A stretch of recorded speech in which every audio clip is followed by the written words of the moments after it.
सम्मानीय मंच और यहाँ उपस्थित महानुभावों, आप सभी को अंबेडकर जी की 133वीं जयंती पर हार्दिक शुभकामनाएं। भीमराव अंबेडकर विश्व रत्न, महामानव और सच्चे अर्थों में आधुनिक भारत के बोधिसत्व थे। मैं उनके जन्मदिन पर उन्हें नमन करता हूँ। मैं बिहार से आता हूँ और मैं जिस गांव से आता हूँ वहाँ पे गांव टोलों में विभाजित है, छोटे छोटे कस्बों में विभाजित है और वहाँ पे टोले अलग अलग जातियों से मिलकर के बने हैं। जिस समाज से अंबेडकर साहब आते थे, हमारे यहाँ उस समाज से जुड़े हुए लोग रहते हैं, दलित महादलित समुदाय के लोग रहते हैं। आज़ादी के 75वें साल में भी वे गांव से मेन जो कस्बा है गांव का, उससे दूर उनका घर है। इसके बाद मुझे याद है कि उनके यहाँ आज भी जो ऊंचे जातियों के लिए लोग हैं, वे उनके यहाँ शादी समारोह या कोई अन्य फंक्शन होता है तो उसमें आज भी खाना खाने नहीं जाते। इसके अलावा मुझे याद है कि एक उनमें से जो आर्थिक रूप से समृद्ध हो गए, उनके यहाँ उनके बेटी का शादी था, लेकिन दूसरे जातियों के लोगों ने मना कर दिया खाने से। कहा गया कि आप दूसरे के यहाँ पैसा दे करके खाना बनवाइए और वहाँ पे लोग खाएंगे। मैं जब इन परिस्थितियों को आज से लगभग 130 साल पहले जब बाबा साहेब के समय की परिस्थितियों से कल्पना करता हूँ तो मुझे लगता है कि सच में बाबा साहेब अम्बेडकर एक महान स्वतंत्रता सेनानी और समाज सुधारक थे। दूसरी बात जो मैं कहना चाहूँगा कि आज क्लास में हमारे शिक्षक जानते होंगे या हम भी जानते हैं कि जब आप किसी को एक बार डांट दीजिए सही बात के लिए भी, उसके पहचान को छोड़ करके, तो भी वे नाराज हो जाएंगे या क्लास छोड़ करके भाग जाएंगे। लेकिन जब मैं बाबा साहेब के स्कूली दिनों को जब पढ़ता हूँ, जानने की कोशिश करता हूँ, उन्हें क्लास से कई बार निकाला गया उनके जाति पहचान के कारण।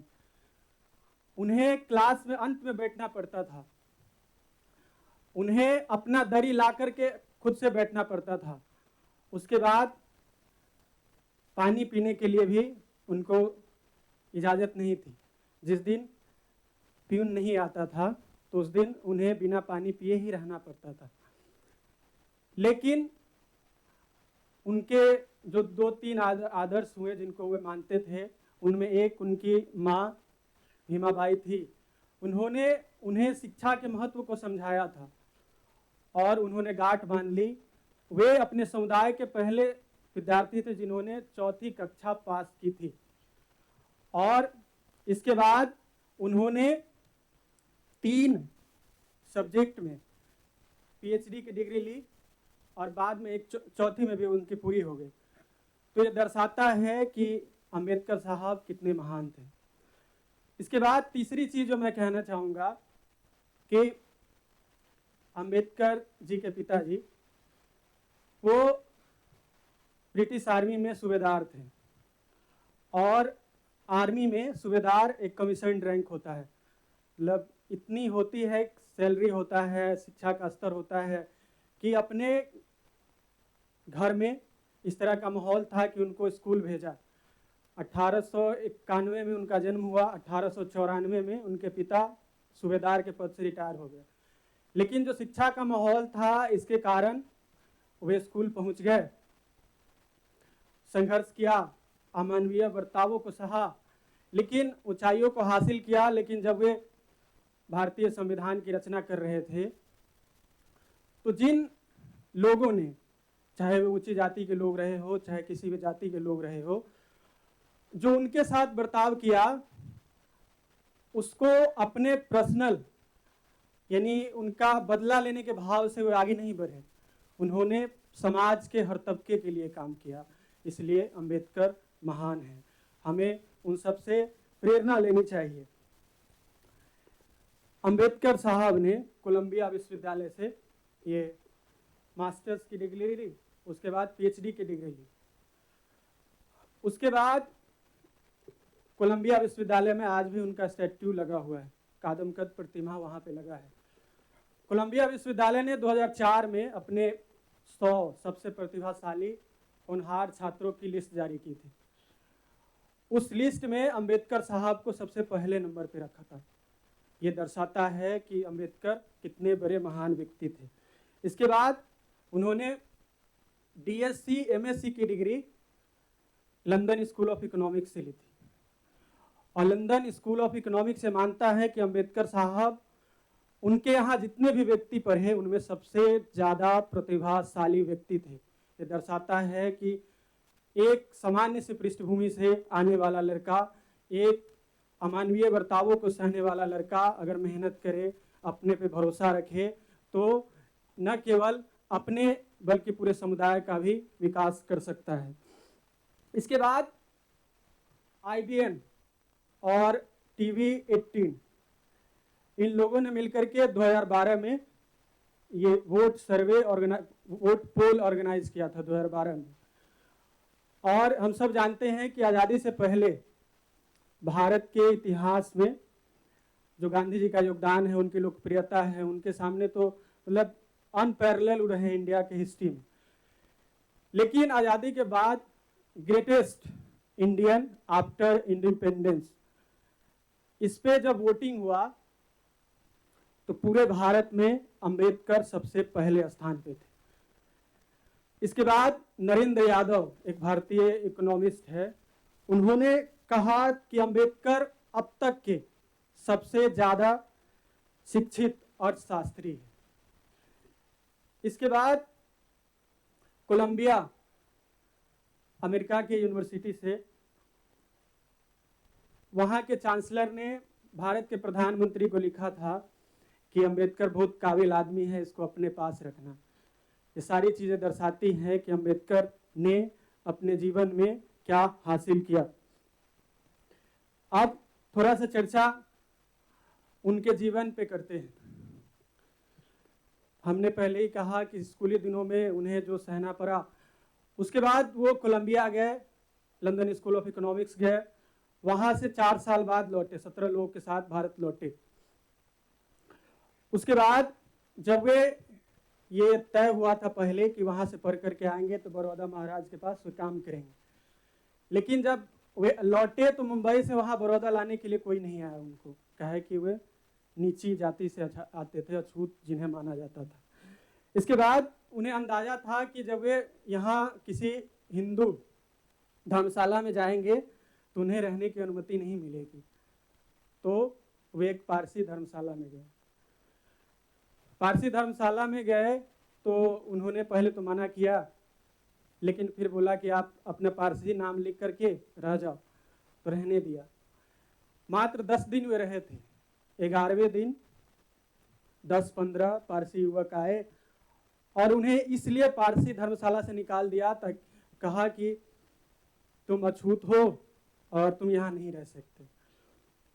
इसके बाद उनके साथ जो लौटे थे हिंदू दोस्त, उनको बोला कि जो क्यों बोला, क्योंकि भारत में तो जाति व्यवस्था थी, लेकिन उनके जो दोस्त थे बाहर से पढ़ करके आए थे तो वे मानते थे कि ये तो इसमें विश्वास नहीं करते होंगे, इसलिए उनसे बोला कि जो बस थोड़े दिन की बात है, मैं पारसी धर्मशाला छोड़ रहा हूँ, मुझे रहने के लिए जगह चाहिए।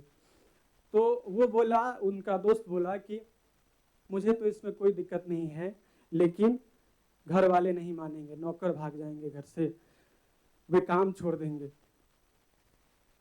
इसके बाद उन्होंने अपने एक ईसाई दोस्त से बोला कि भाई थोड़े दिन की बात है, आप अपने घर में रहने दो, जो धर्मशाला छोड़ना है।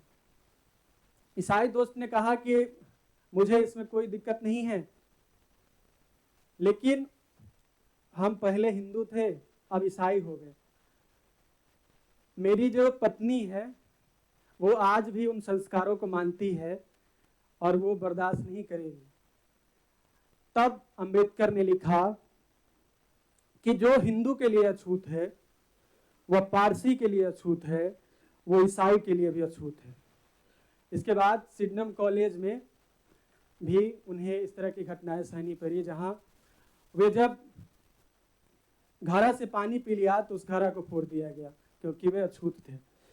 इसके बाद की घटना है, नासिक से वे औरंगाबाद जा रहे थे अपने निजी दोस्तों के साथ, और उन्होंने कहा कि हमारी जो पहचान है इस पर कुछ बताना नहीं, और जा रहे थे। रास्ते में एक किला पड़ा, दौलताबाद का किला, जहां वे लोग घूमने गए और वहां पे वे लोग हाथ मुंह धो रहे थे। शायद किसी अन्य माध्यम से कुछ मुस्लिम युवकों को पता चल गया कि ये अछूत है और ये पानी छू दिया, पी लिया, हाथ मुंह धो लिया तो ये अपवित्र हो गया। वे 10-15 युवक आए, लाठी डंडा लेकर के आए और बोले कि तुमने तो ये अपवित्र कर दिया, और उनको जान बचा के वहां से भागना पड़ा क्योंकि हिंसा की स्थिति आ गई थी। तब अम्बेडकर ने लिखा कि जो हिंदू के लिए अछूत है वह ईसाई, पारसी, मुस्लिम सबके लिए अछूत है। ये दर्शाता है, मैंने उनके जीवन से कुछ घटनाओं को आपके बीच रखने की कोशिश की है। इन सारी चीज़ों को सहने के बाद उन्होंने जो प्रयास किए उन पे मैं अपना विचार रख रहा हूँ। उन्होंने दलितों को मंदिरों में प्रवेश कराने के लिए, तालाबों में पानी पीने की अनुमति दिलाने के लिए, डिप्रेस्ड क्लास एसोसिएशन के जरिए उन्होंने बहुत सारी कोशिश की। तब भी बात नहीं बना तो 1927 में उन्होंने मनुस्मृति का दहन किया। उसके बाद 1935 में उन्होंने घोषणा की कि मैं हिंदू के रूप में जन्म तो लिया लेकिन हिंदू के रूप में मरूंगा नहीं।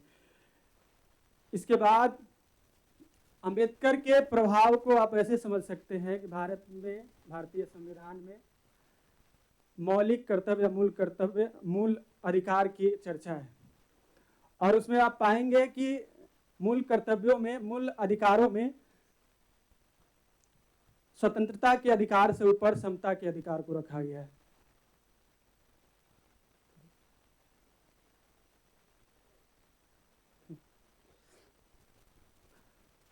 उसके बाद आज जो हम यूनिफॉर्म सिविल कोड की बात करते हैं, इसी मसले पे उन्होंने न्याय मंत्री के पद को त्याग दिया था।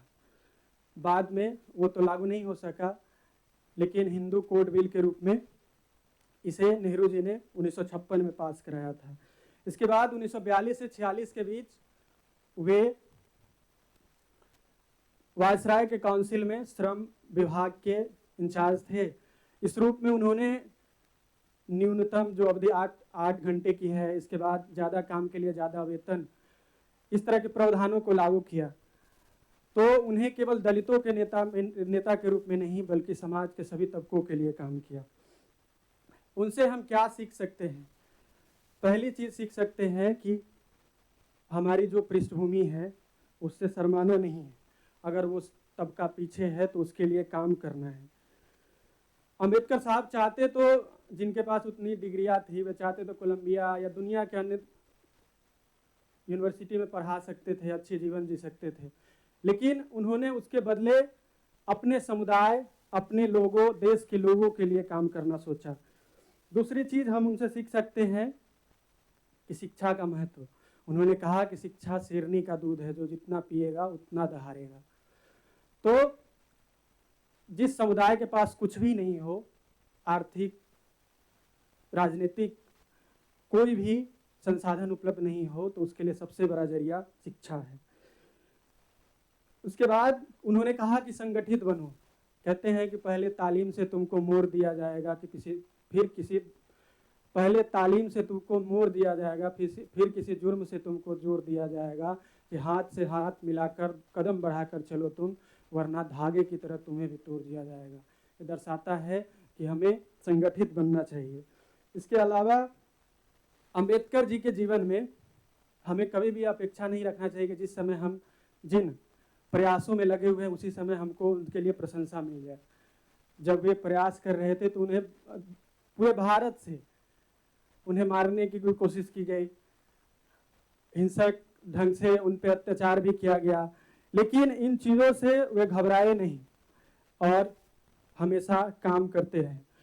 मैं यही कहूँगा कि कुछ लोग तुम्हें समझाएंगे, वो तुमको खौफ दिलाएंगे कि जो है वो भी खो सकता है, इस राह में है रहजन इतने, कुछ और यहाँ हो सकता है, पर तुम जिस लम्हे में जिंदा हो वो लम्हा तुमसे जिंदा है, ये वक्त नहीं फिर आएगा, तुम अपनी कर गुजरो, जो होगा देखा जाएगा, जो होगा देखा जाएगा। धन्यवाद।